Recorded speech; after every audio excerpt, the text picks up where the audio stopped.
हरे कृष्णा। अच्छा, करने का प्रयास करेंगे। छठे अध्याय का 42 नंबर श्लोक।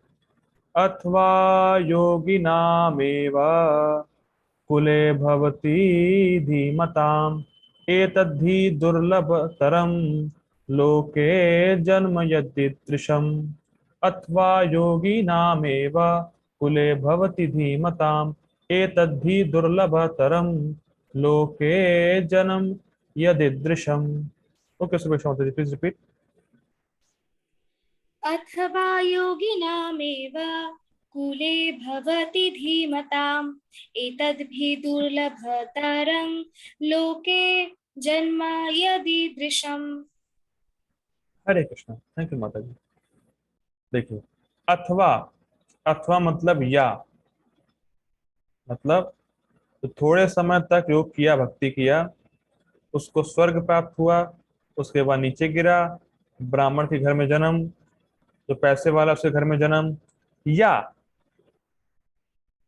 योगी नाम एवं, योगी नाम एवं कुले, योगियों के कुल में ही भवती होता है जन्म। एक व्यक्ति जो थोड़े समय तक किया, उसका ब्राह्मण घर में या पैसे वाले घर में जन्म हुआ, या ऐसा व्यक्ति उसका जन्म योग के कुल में होता है। जो पहले से योगी, जो पहले से भक्त हैं, उनके घर में होता है। ठीक है। धीमता मतलब इंटेलिजेंट, विद्वानों के घर में। एतद्धि दुर्लभ तरम, ऐसा जन्म बहुत दुर्लभ। देखिए, आप लोग पढ़ते होंगे, क्या उसको बोलते हैं, सुपरलेटिव डिग्री इंग्लिश में होता है। जैसे इसमें ये है दुर्लभ, दुर्लभ तरम, दुर्लभ तमम। समझ आ रही है?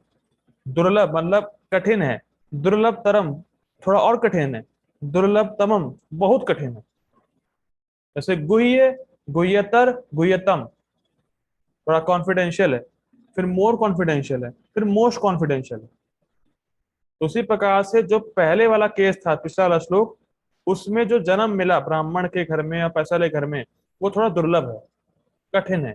लेकिन ये वाला जन्म तो दुर्लभ तरम है, मतलब बहुत मुश्किल है, बहुत दुर्लभ देखा जाता है। ठीक है। लोके जन्म यदि ईदृशम, इस प्रकार का जन्म इस लोक में बहुत मुश्किल से प्राप्त होता है, कि व्यक्ति व्यक्ति का जन्म एक योगी घर में हो, ये बहुत कम देखा जाता है। अब बहुत सुंदर एक अर्थ लेते हैं यहाँ पे। क्या योगी का अर्थ केवल ब्रह्मचारी और सन्यासी होता है क्या?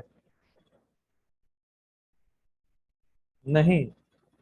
अगर योगी का अर्थ खाली ब्रह्मचारी या सन्यासी होता, तो वहां तो संतान होगी ही नहीं। ब्रह्मचारी शादी करता नहीं है, सन्यासी का कोई मतलब नहीं स्त्री से। तो यहाँ पे जो बात हो रही है, योगी मतलब भगवान कृष्ण का भक्त, वो गृहस्थ आश्रम में भी हो सकता है। कभी इसको इस एंगल से नहीं देखा होगा। जब कहा जा रहा है कि व्यक्ति का जन्म योगी घर में होता है, योगी मतलब भगवान कृष्ण का भक्त जो गृहस्थ आश्रम में है, मतलब गृहस्थ आश्रम में भी भक्ति हो सकती है। ऐसा नहीं है कि गृहस्थ, अरे जो जो जितने गृहस्थ आश्रम में सब गृहमेदी हैं, सब भोगी हैं। जो भी गृहस्थ में सब भोगी हैं, कोई भक्त नहीं गृहस्थी में। ऐसा नहीं होता। ठीक है। ऐसा भक्त जिसने अपना सब कुछ जीवन कृष्ण को समर्पित कर रखा है, गृहस्थ आश्रम में है, तो बहुत अच्छा है। उसके घर में जन्म मिलना बहुत दुर्लभ है। ठीक है, आगे बढ़ते हैं। अथवा यदि दीर्घ काल तक योग करने के बाद असफल रहे तो, पहले वाले में क्या देखा, पिछले वर्ष में थोड़ा सा किया, अल्पकालिक, थोड़ा सा किया तो क्या लाभ प्राप्त होगा। अब बहुत लंबे समय तक योग किया है, बहुत लंबे समय तक भक्ति करी है, और मान लीजिए शरीर छूट गया, तो फिर क्या होता है?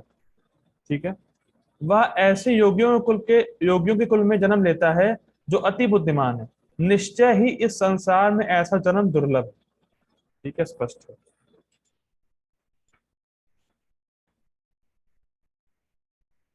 हाँ, एक और बात ध्यान देनी होगी।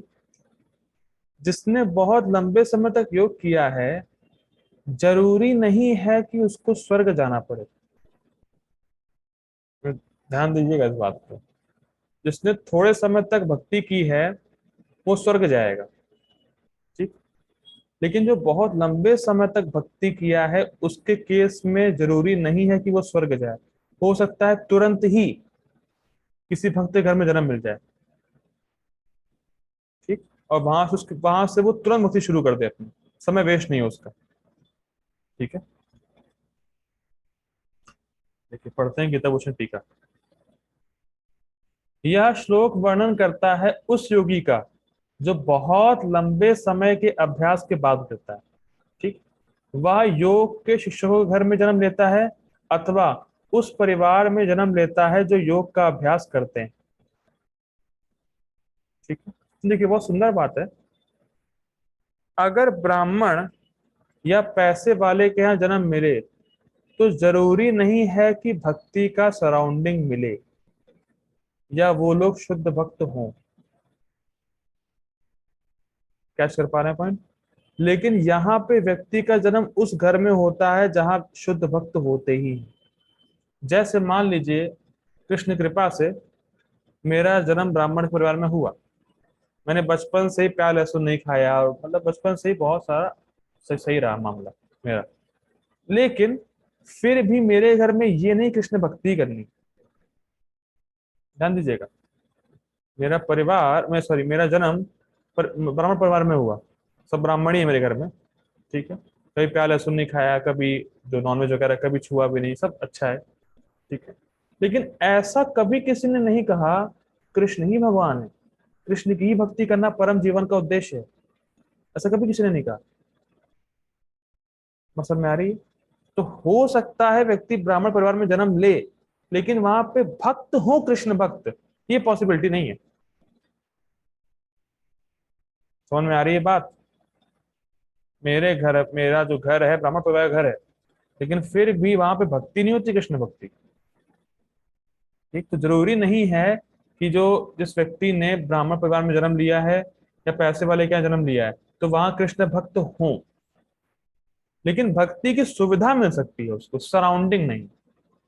He can get facility but not surroundings, ठीक है। जैसे मान लीजिए मुझे 4 नियम पालन करने में कभी कोई कठिनाई आई ही नहीं, ठीक, मेरा ब्रॉटअप ही ऐसा हुआ था। लेकिन जो ब्राह्मण परिवार में नहीं है, जिसके घर में प्याज लहसुन बनता है, नॉनवेज बनता है, उसको कठिनाई होगी। तो मुझे ऐसी फैसिलिटी मिल गई जिससे मैंने 4 नियम आसानी से पालन कर लिया, ठीक है, ये बात है। लेकिन जरूरी नहीं कि मेरे घर में भक्ति हुई, ठीक है। लेकिन लेकिन जो इस श्लोक में जो बात हो रही है जिस व्यक्ति की, वो उसका घर ऐसे परिवार में ही हुआ है जहाँ सब इस्कॉन के डिवोटी हैं, जहाँ मंगल आरती होती है, सब चर्चा होती है गीता भागवत की, उसके यहाँ जन्म हुआ है। इस श्लोक में ये वाली बात हो रही है, ठीक है। भगवान फिर दोनों प्रकार के जन्मों का गुणगान भगवान फिर दोनों प्रकार के जन्मों का गुणगान करते हैं। ऐसे परिवार में जन्म जो योग के लिए अनुकूल हो, पिछले श्लोक के अनुसार अनुकूल है, बस फैसिलिटी वगैरह सब मिल रही है, या योग के संस्कार के कारण ऐसे परिवार में जन्म जहां योग का अभ्यास होता हो, ये बहुत जबरदस्त है। या इस संसार में समान मनुष्यों के लिए अत्यंत दुर्लभ है, दुर्लभ तरह है ये वाला जो इस श्लोक में बात हो रही है, और पहले वाला जन्म वो दुर्लभ है। देखिए अगर ब्राह्मण परिवार में जन्म होगा या पैसे वाले क्या होगा तो आपको हरे कृष्णा करने से कोई रोकेगा नहीं, पॉसिबिलिटी ये है, कोई मना नहीं करेगा, क्योंकि पहले से पुण्य जीव आत्माएं हैं, ठीक है, थोड़ा सा धार्मिक है, तुम हरे कृष्णा करो, कोई दिक्कत नहीं। एटलीस्ट हरे कृष्णा करने में कोई प्रॉब्लम नहीं होगी उनको, जो पिछले श्लोक में बात हो रही है। लेकिन जो इस श्लोक में बात हो रही है वहां पे सब इस्कॉन डिवोटी ही हैं। जैसे मान लीजिए जो अभी मान लीजिए जो भक्त गृहस्थ आश्रम में हैं, उनके जो बच्चे अच्छे हैं, उनका जन्म बहुत दुर्लभ है, क्योंकि उनके और वो जीव आत्माएं भी ऐसी आई हैं, जन्म जन्म लिया है उन्होंने, जो बहुत लंबे समय तक भक्ति किए होंगे तब उनको जन्म ऐसे परिवार में मिला है, ऐसा ऑलरेडी भक्त है। जैसे प्रभुपाद जी का जन्म ऐसे परिवार में हो जहाँ सब वैष्णव ऑलरेडी थे, उनके पापा वैष्णवी थे पहले से ही। तो प्रभुपाद जी मेंशन करेंगे अपने बारे में तात्पर्य में, देखिएगा, ठीक है। Purport by His Divine Grace A.C. भक्ति उदान स्वामी श्रील प्रभुपाद की जय। यहाँ पर योगियों के बुद्धिमान कुल में जन्म लेने की प्रशंसा की गई है, क्योंकि ऐसे कुल में उत्पन्न बालक को प्रारंभ से ही आध्यात्मिक प्रोत्साहन प्राप्त होता है, क्योंकि वो देख रहा है कि घर में सभी लोग भक्ति कर रहे हैं। ठीक। विशेषतया आचार्य गोस्वामियों के कुल में ऐसी परिस्थिति है। ठीक है। ऐसे कुल अत्यंत विद्वान होते हैं और परंपरा तथा प्रशिक्षण के कारण श्रद्धावान होते हैं। इस बहुत बड़ा शब्द है, देखिए। जो व्यक्ति आज भक्ति कर रहा है, मान लीजिए जो भक्त गृहस्थ आश्रम में भक्ति कर रहे हैं, तो उनको ट्रेनिंग और ज्ञान दिया गया है परंपरा में, तब वो कर पा रहे हैं। इसी प्रकार से बताया जा रहा है जो योगी का परिवार है, जो योगी का परिवार है उसमें आध्यात्मिक ज्ञान परंपरा रूप में प्रिजर्व करके रखा गया है। उनके घर वालों को सबको आध्यात्मिक ज्ञान परंपरा से प्राप्त है और वो परंपरा में ही अपने बच्चों को सिखाएंगे और उसी प्रकार की ट्रेनिंग करेंगे। और जरूरी नहीं है कि आप हर चीज सुन के ही सीखें, देख के भी सीखते हैं। मान लीजिए कोई छोटा बच्चा है और उसके घर वाले भक्त हैं, पापा मम्मी भक्त हैं, तो देख रहा है कि भाई मेरे पापा मम्मी डीटी के सामने प्रणाम कर रहे हैं, चैंटिंग कर रहे हैं, तो वो देख के सीखता है। उसको ट्रेनिंग ही ऐसे मिलती है, उसको ब्रॉटअप ही ऐसे होता है। जैसे हिज गेस्ट अमरेंद्र प्रभु हैं, उनका ब्रॉटअप ही ऐसे हुआ है, उनके घर वाले सब भक्त थे ऑलरेडी। ठीक है। इस प्रकार वे गुरु बनते हैं। ठीक है। भारत में ऐसे अनेक आचार्य कुल हैं, किंतु अब वे अपर्याप्त विद्या तथा प्रशिक्षण के कारण पतनशील हो चुके हैं। इस्कॉन ही एक ऐसी संस्था है जो परंपरा में ज्ञान दे रही है और प्रॉपर ट्रेनिंग है वहां। भगवत कृपा से अभी भी कुछ ऐसे परिवार हैं जिनकी पीढ़ी दर पीढ़ी योगियों को प्रशय मिलता है। ठीक है।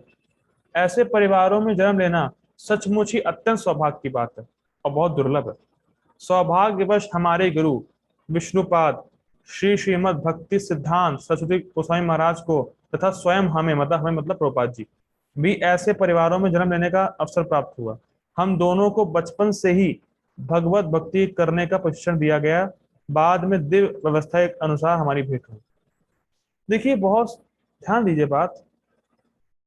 तो भी मान लीजिए हमारा जन्म इस ऐसे परिवार में मान लीजिए भले ही ना हुआ हो, लेकिन आप ये देख रहे हैं कि जब भी आप भक्तों से मिले, भक्तों की बात सुनी, तो आपको सहज श्रद्धा हुई कि हाँ ये सही बोल रहे हैं।